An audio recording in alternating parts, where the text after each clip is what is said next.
గౌతమ్ గారు నమస్తే సార్. నమస్తే అండి. సార్, ఎలక్షన్ కమిషన్ ఒకప్పుడు ఎలక్షన్ కమిషన్ అంటే మనకి శేషన్ గారు ఉన్నప్పుడు అసలు ఎలక్షన్ కమిషన్ ఒక గుర్తింపు తీసుకొచ్చారనమాట. నిజంగా అవును. ఎలక్షన్ కమిషన్ ఏం చేయగలదు, ఎంత నిజాయితీగా ఎలక్షన్ కండక్ట్ చేయగలదు, అసలు ఎలక్షన్ కమిషన్లోకి ఉన్న హక్కులు ఏంటి అన్నది ఆ రోజు అందరం చూసామన్నమాట. ఈ రోజు అవును. కూడా మనకి ఎంతో మంది ఎలక్షన్ కమిషన్ లో వచ్చినా పోయినా సరే మనందరికి గుర్తుండేది ఒక్క శేషన్ గారే. ఎందుకని శేషన్. ఆయన అంత గుర్తింపు తీసుకొచ్చారు దానికి. కానీ ఇప్పుడు పోను పోను ఏమైందంటే ఎలక్షన్ కమిషన్ల మీద చాలా అనుమానాలు వస్తున్నాయి జనాలకి. ఎందుకంటే ఇప్పుడు మనం కూడా అంతకుముందు ఒక డిబేట్ చేసాము. ఎలక్షన్ కమిషన్ గాని, అవును. ఈ యంత్రాలను గాని దేన్నైనా సరే మ్యానిపులేట్ చేసుకోవచ్చని. సో అలాగే దాన్ని అవకతవకలు ఎన్నైనా పాల్పడొచ్చని. సో ఇవన్నీ ఏంటంటే మనకి వాళ్ళకున్న లోకల్ ఇన్ఫ్లుయెన్సెస్ లో వాళ్ళు చేసుకున్నాయి. కానీ అన్నిటిని దాటి ఇప్పుడు ఎలక్షన్ కమిషన్ ని నియమించేది కూడా దాని మీద పెద్ద రాజకీయం జరుగుతూ ఉంది. ఇప్పుడు మనకి అవును. పార్లమెంట్ లో కొత్త బిల్ ఒకటి పాస్ అయింది. ఎలక్షన్ హ్మ్. కమిషన్ ని ఆల్మోస్ట్ లైక్ ప్రధానమంత్రి వాళ్ళ గవర్నమెంటే రిక్రూట్ చేయొచ్చు అన్నట్టు. సో అసలు నిజంగా ఇది చూస్తే మాత్రం కొంచెం భయం కలిగేస్తుంది సార్. ఎందుకంటే ఎలక్షన్ కమిషన్ ఒక ఇండిపెండెంట్ బాడీగా ఉండాల్సింది. దాన్ని అవును. ఆల్మోస్ట్ గవర్నమెంట్ కిందకి తీసుకెళ్లి పెడుతున్నట్టు ఉంది. సో దీన్ని కొంచెం అర్థమయ్యేలా చెప్పండి సార్. అసలు ఈ కొత్త బిల్ ఏంటి? దీని వల్ల వచ్చే నష్టం ఏంటి? యాక్చువల్‌గా ఏంటంటే, ఇప్పుడు మనకి 3 సమాంతర వ్యవస్థలున్నాయి. ఈ మాలో ఈ ప పొలిటికల్‌గా ఈ అధికారికంగా ఇదొకటి, న్యాయ వ్యవస్థ ఒకటి, ఎలక్షన్ కమిషన్ ఒకటి. ఎందుకు ఈ అధికారంలో సవ్యంగా ఎలక్షన్‌లు జరగాలి అనంటే, ఎలక్షన్ కమిషన్‌కి స్వయం ప్రతిపత్తి కలిగిన బాడీ ఉండాలి అందుకోసమని. దానికి మళ్ళీ ఈ గవర్నమెంట్‌లో నుంచే ఇందులో సెలెక్ట్ కాబడిన కొంతమందిని దానికి అపాయింట్ చేయాలి. అందుకని అపాయింట్ చేసేటప్పుడు ఎలాంటి నియమ నిబంధనలు ఉండాలి అనే దాని మీద ఒక చర్చ జరిగి సుప్రీం కోర్టులో ఒక తీర్పు రావడం జరిగింది. దానికి యాక్చువల్‌గా సిబిఐ డైరెక్టర్‌ని రిక్రూట్ చేయటానికి ఉన్న లాంటిదే ఒకటి వాళ్ళు సూచించటం జరిగింది. అప్పుడేంటి, ప్రైమ్ మినిస్టర్ ఉంటాడు, అపోజిషన్ లీడర్ ఉంటారు. అది కాకుండా సీజేఐ ఉంటాడు. ఏది న్యాయ వ్యవస్థలోంచి ఆ వ్యవస్థలోంచి వాళ్ళు ఒకళ్ళు, ఇందులో నుంచి ఒకళ్ళు. అలాగనే ఇప్పుడు ఆహ్, దీ దీనికి ఒక బాడీని క్రియేట్ చేయమని, దాన్ని ఆ బాధ్యతలు ఎవరు, సీజేఐ వచ్చి డైరెక్ట్‌గా అది ఈ పనులన్నీ చేయడు గదా! ఇప్పుడు ఆ పనులు చేయటం కోసమే గదా! ఇప్పుడు ఈ అధికారులు వీళ్ళందరూ నియమించబడింది. అందుకని ఆ పనిని ప్రభుత్వానికి అప్పజెబుతారు. దాన్ని ఒక అడ్వాంటేజ్‌గా తీసుకొని ఇందులో ఒక బిల్లు బెట్టారు. ఏం బెట్టారు? సుప్రీం కోర్ట్ డైరెక్షన్‌ని పాటిస్తున్నట్టుగా ఉంటూ, దాంట్లో కొన్ని అమెండ్‌మెంట్స్ చేసి, మే దీనికి సౌలభ్యం కోసం చేసిన అమెండ్‌మెంట్ అన్నట్టుగా ఒకదాన్ని చేసి, దాంట్లో ఏం చేశారు, సీజేఐని తప్పించేసి, యాజ్ ఇట్ ఈస్‌గా ప్రైమ్ మినిస్టర్ ఉంటాడు, అపోజిషన్ లీడర్ ఉంటాడు. దాంతో పాటుగా ప్రైమ్ మినిస్టర్ అపాయింట్ చేసిన ఒక క్యాబినెట్ మినిస్టర్ హోదా కలిగిన మరొక వ్యక్తి కూడా ఉంటాడు. అది appointed by the prime minister. ఇక్కడ ఏం తేడా వస్తుంది? ఇప్పుడు ముగ్గురు ఉన్నప్పుడు అపాయింట్ చేయటం కోసం వచ్చిన పేర్లలో నుంచి ప్రైమ్ మినిస్టరు, ఆ ప్రైమ్ మినిస్టర్ చేత అపాయింట్ చేయబడిన మరొక వ్యక్తి ఇద్దరు కలిసి ఒకళ్ళని సపోర్ట్ చేశారనుకోండి, 2 ఓట్లు వాళ్ళకి పడతాయి కాబట్టి అది మెజారిటీగా ఆ వ్యక్తిని అపాయింట్ చేసుకోవచ్చు. అలాంటి ఒక ప్రాసెస్‌ని చేశారు. ఎందుకంటే అపోజిషన్ లీడర్ అంటే ఎప్పుడు ఆళ్ళకి సౌలభ్యంగా ఉండేవాళ్ళనో, లేకపోతే నిజాయితీగా ఉండేవాళ్ళనో ఎవరినో ఒకళ్ళని అపోజిషన్ లీడర్‌కి ఏమేమి నోషన్స్ ఉంటాయో అవన్నీ చాలా తక్కువగుంటాయి. ప్రైమ్ మినిస్టర్ అధికారంలో ఉన్న వాళ్ళకంటే మరి అపోజిషన్‌లో ఉన్న వాళ్ళకి ఎంత తక్కువే గదా ఉండేది. దాళ్ళు నీతి నిజాయితీతో ఉండేవాళ్ళని గాని, ఇట్లాంటి వాళ్ళని గాని ఎక్కువగా సజెస్ట్ చేస్తారు. కానీ ఇప్పుడు ఈ ప్రైమ్ మినిస్టర్ గాని, ఈయన చేత అపాయింట్ చేయబడిన ఆయన గాని ఇద్దరు కలిసి ఎవరిని అపాయింట్ చేసుకునే అవకాశం ఉంటుంది? వీళ్ళు ఈ అధికారంలో ఉన్న వాళ్ళు అధికారం కొనసాగించటానికి సహాయపడగలిగిన వ్యక్తులని అపాయింట్ చేసుకునే అవకాశం ఇందులో కలదు. ఇలాంటి ఒక అవకాశం ఉందనుకోండి, ఏమైనా జరిగే అవకాశం ఉంటది. అందుకే గదా మరి 3 సమాంతర వ్యవస్థలు రాజ్యాంగంలో నిర్వచించబడింది ఎందుకు అనంటే, స్వయం ప్రతిపత్తిగా ఉండి ఎవరికి వాళ్ళు నిజాయితీగా పనిచేయటం కోసం. ఆ నిజాయితీగా పనిచేసే ఆ బాడీలో కూడా వీళ్ళ హస్తం ఎక్కువగా ఉండటం కోసం తయారు చేయబడిన ఒక బిల్ ఇది. దీంట్లో అపోజిషన్ లీడర్ ఉన్నాడు అంటే ఒంటరిగా మిగిలిపోతాడు. అదే సీజేఐ ఉన్నాడనుకోండి, ముగ్గురు వేరువేరుగా ఉన్నట్టుంటుంది. ఎందుకంటే గవర్నమెంట్‌లో ఉన్న ప్రైమ్ మినిస్టర్ ఒకళ్ళు, సీజేఐ న్యాయ వ్యవస్థ నుంచి వచ్చిన ఒకళ్ళు, అది కాకుండా అపోజిషన్ లీడరు. వీళ్ళ ముగ్గురు మధ్య నుంచి ఒక వ్యక్తిని బయటకు తీయటం అనేది దాదాపుగా ఎవరైతే నిజాయితీగా ఉండగలుగుతారో వాళ్ళనే అపాయింట్ చేసుకునే అవకాశం ఉంటది కాబట్టి అలా పెట్టమంటే ఈయన మరి ఎన్నాళ్ళు ఈ ప్రైమ్ మినిస్టర్ గిరిని అలాగనే కొనసాగిద్దాం అనుకుంటున్నాడో, లేకపోతే బీజేపీ పార్టీని అచ్చంగా అట్నే కేంద్రంలో అధికారంలో ఉంచేయదలుచుకున్నాడో. ఎందుకంటే మరి వ్యవస్థలను మేనేజ్ చేస్తారు అని మన భారతదేశంలో పెద్ద నానుడు ఉంది. ఎవరు ఏ విషయం జరిగినా సరే అందులో ఏదన్నా కొంచెం అవకతవక జరిగింది అనగానే వ్యవస్థలు మేనేజ్ అయిపోయినాయి అంటారు. అలాగే ఇప్పుడు ఆ వ్యవస్థని మేనేజ్ చేసే అవకాశం కలిగింది అంటే ఇప్పుడు ప్రైమ్ మినిస్టర్ అపాయింట్ చేసిన వాళ్ళు నిజాయితీగా ఉండరు అనేది కాదు ఇక్కడ క్వశ్చన్.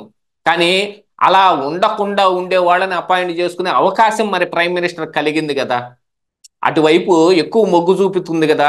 తరాసులో ఇప్పుడు కాటాలో రెండు వైపులా సమానమైన వెయిట్ ఉందనుకోండి, అది ఖచ్చితంగా ఒక లైన్లో ఉంటుంది. కాదు ఒకవైపు మొగ్గు చూపించింది అనుకోండి, ఆ వైపు న్యాయం ఉంటే పర్వాలేదు, న్యాయానికి ఎక్కువ మొగ్గు వచ్చిందని మనం కూడా అనుకుంటాం.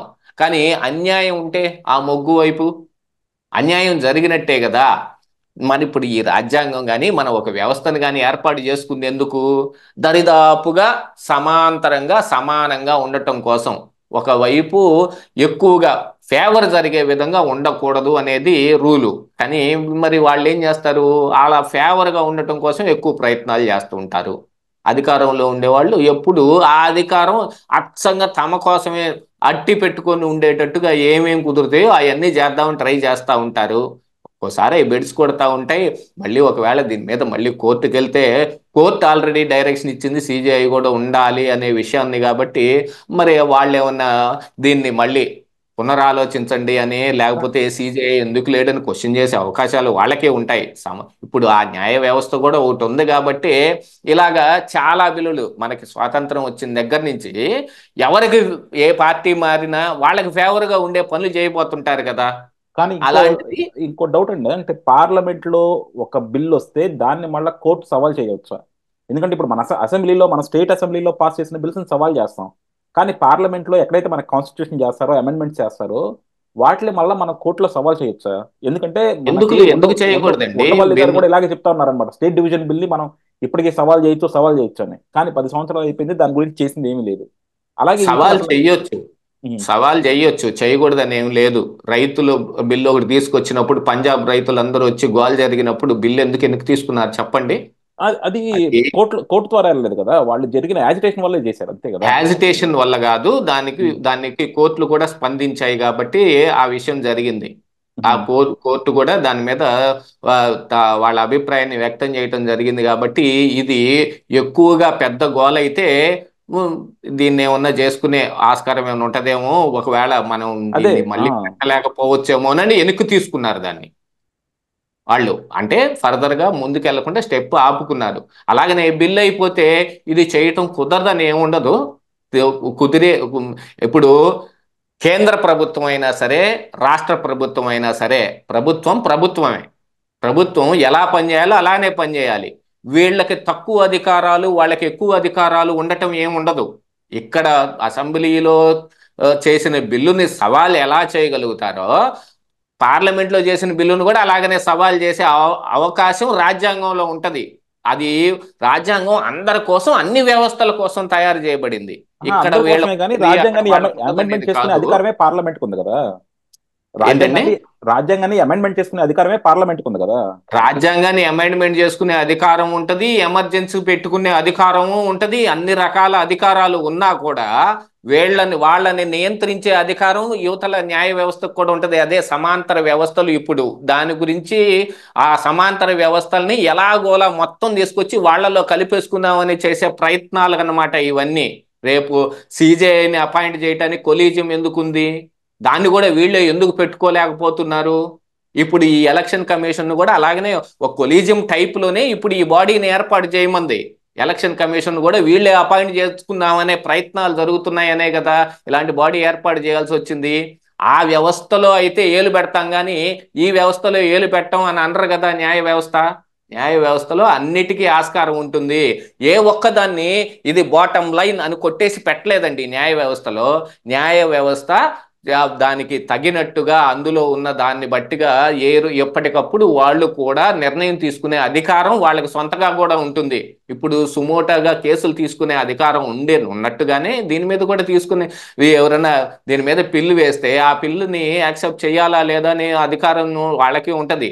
అది ఇది ఉంటుంది ఇది ఉండదని ఏమీ లేదు. ఏది క్లియర్గా ఇదిగో ఇది అని బాటం లైన్ రాసేసి పెట్టరు రాజ్యాంగంలో కానీ ఏ వ్యవస్థలోనైనా కానీ. పరిస్థితులకి అనుగుణంగా అప్పటికి ఉన్న పరిస్థితుల్ని బట్టి ఏం తీసుకోవచ్చో వాళ్ళు ఒక డెసిషన్ తీసుకునే అధికారం కూడా వాళ్ళకు ఉంటది.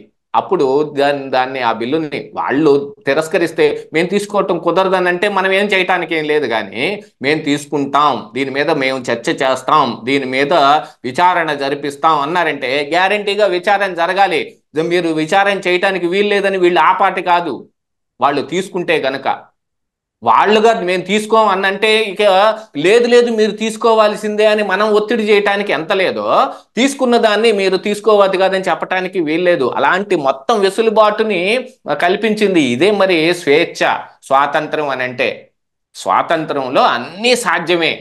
అలాగని ఏది పడితే అది చేయటం సాధ్యమయ్యే విషయం కాదనమాట.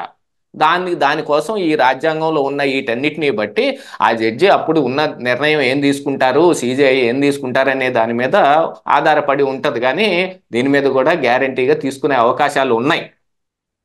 యా కాకపోతే ఏంటంటే జనరల్ గా అక్కడ మోడీ గారిని కనుక చూసుకుంటే అంటే కలకాలం బీజేపీనే ప్రభుత్వంలో ఉంటుంది అనుకుంటారా, లేకపోతే అంటే వేరే ప్రభుత్వాలు ఈ రావు అనుకుంటారా?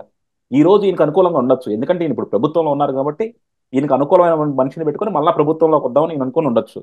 కానీ ఏదో ఒక రోజు ప్రభుత్వం మారితే ఆ రోజు ఏమవుద్ది పరిస్థితి? కనీసం అదైనా ఒక ముందు చూపు అనేది ఉండాలి కదా. యాక్చువల్గా వాళ్ళు నాకు తెలిసి మోడీ అమిత్ షాలకి ముందు చూపు అనేది చాలా కరువు అండి. వాళ్ళకి ముందు చూపు ఉంది అనే ఉద్దేశం అయితే నేనేం ఏ కోశానా భావించటం లేదు. అన్ని వాళ్ళు దొంగచూపులు ఆ అంటారు. రోజుకి పని జరిగితే వాళ్ళకి ఆ రోజుకి పని జరిగితే చాలు అనే పద్ధతిలో ఉంటారు. ఆ అది వెనకటికేదో తెలంగాణలో సామెత కూడా చెబుతారు.